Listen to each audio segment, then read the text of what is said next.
So I have some information that I want to share, because a lot of times, obviously sellers want to get the most amount of money for their home, and we want you to get the most amount of money for your home too.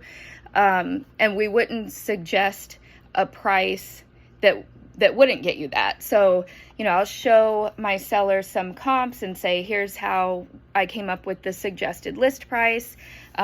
These are the houses that have sold recently and what they went for. And this house had more square footage, but it was older, and, all these factors.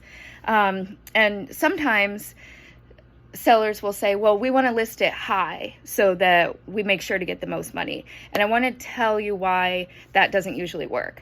So if you list the house higher, then you might not get as many showings, usually won't get as many offers, or the house ends up sitting for longer if it's overpriced.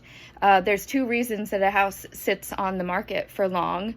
Whether it's the list price or the condition, which can be justified by the price. So I have this graph here, and I hope this doesn't bore people, but I know a lot of people are visual learners. So this is sales price versus original list price. So the first column here shows like houses that sell the first month get a little bit more than usually these are houses that sell within the first day or first week. They end up actually getting a little bit more than what they listed it for. Once a house sits, sold in the second month, and these are the statistics for Alachua County. Sold in the second month, your price is $5,000, almost $5,000 less than what you listed it for. The third month, it's even more, and then sold in over 3 months, you're looking at a $15,000 less than what you listed it for. So right now for Gainesville, not Alachua County, but the average sales price is $373,164. Average days on market is higher than what we've been seeing the last few years at 36 days. And the average seller discount is 0.3%. So houses are still selling very quickly and not for very much less. But I've had a few people lately, and I know with the temperature of the market, with houses selling so fast and stuff, it's so easy to say, well, let's price it high.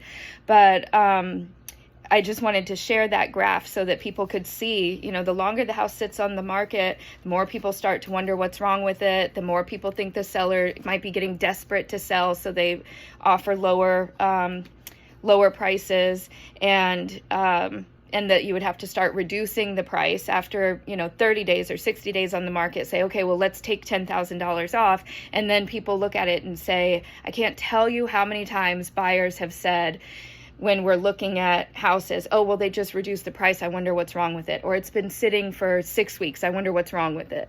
And that's definitely not what you want your potential buyers thinking. So it's definitely in your best interest to price it fair and hope for multiple offers, so you get a bidding war, which drives the price up. You are more likely to walk away with more money if you price it fair rather than pricing it a little high.